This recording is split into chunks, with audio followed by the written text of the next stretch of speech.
களை கட்டி இருக்கிறது இப்பொழுதே விஜய் கட்சியுடைய தமிழக வெற்றி கழகத்துடைய மாநாட்டு திடல். 3 மணிக்கு தான் மாநாடு தொடங்கும் என்றாலும் கூட கிட்டத்தட்ட நிரம்பி இருக்கிறத பார்க்கின்றோம். ஒரு பக்கம் மக்கள் தொண்டர்கள் ஒரு பக்கம் வந்து கொண்டிருக்கு, அங்கே கேரவன்களும் கூட குவிந்திருக்கக்கூடிய காட்சிகளை பார்க்கின்றோம். வான் வழியாக நம்முடைய ட்ரோன் கேமராக்கள் பதிவு செய்ய யார் யாரெல்லாம் வந்திருக்கிறாங்க, இந்த கேரவன்ல யார் யாரெல்லாம் இருக்கிறாங்க, விஜய் வந்துட்டாரா? சதீஷ், இதை பற்றிய மேலும் விவரங்கள். வணக்கம் மரி. தற்போது பார்த்துக் கொண்டிருக்கிறது மேடையினுடைய பின்புறம்.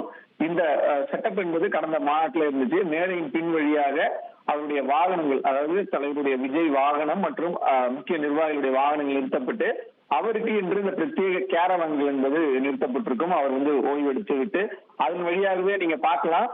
கேரவன் இருக்கு. கேரவனை ஒட்டி அவர் உள்ளே நடந்து சென்று 2 கூடாரங்கள் இருக்கு. ஒண்ணு அவர் ஆலோசனை நடத்துவதற்காக அந்த சிம்பிள் போட்ட கட்சியினுடைய அந்த சிம்பிள் போட்ட 2 கூடாரங்கள் நம்மளால் பார்க்க முடியும்.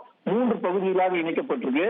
கேரவன்ல இருந்து இறங்கி கேரவன்ல அவங்க ஓய்வு எடுத்துக்கிட்டு இல்ல ஆலோசனை நடத்துவது போன்ற விஷயங்களை செஞ்சுக்கிட்டு இந்த 3 பகுதியில் கூட 2 சிறிய டென்ட்லயும் பெரிய டென்ட்லயும் முக்கிய நிர்வாகிகளுடன் இந்த ஆலோசனை நடத்துவது போன்ற விஷயங்கள் இந்த டென்ட்ல தான் நடக்குது.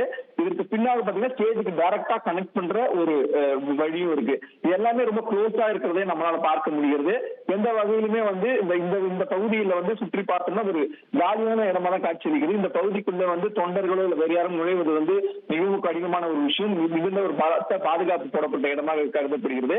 இந்த கேரவன்கள்ல தான் அந்த நிர்வாகிகள், மிக முக்கியமாக அவர் தலைவர் விஜயா இருக்கட்டும், மாதவர் வினா போன்ற நிர்வாகிகள் இந்த கேரவன்களை பயன்படுத்துவாங்க. மேலும் வரக்கூடிய முக்கியஸ்தர்கள், குறிப்பாக அவர் தலைவர் விஜயனுடைய அவர் தாய் தந்தையை வந்திருக்காங்க.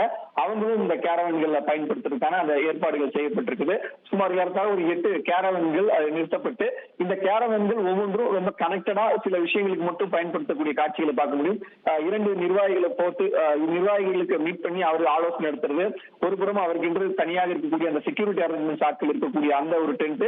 அதற்கு பிறகாக நேரடியாக டைரக்டா இந்த கேரவன்ல இருந்து மேடைக்கு மேடையினுடைய மக்கள் பக்கத்துல இருந்து பார்த்தோம்னு சொன்னா அவங்களுக்கு வலது புறத்திலையும் இந்த பக்கத்துல இருந்து போனா இடது புறத்திலையும் அவர் உள்ள போறது நுழையிறதுக்கான ஏற்பாட்டை அந்த வழிகளை செஞ்சு வச்சிருக்காங்க.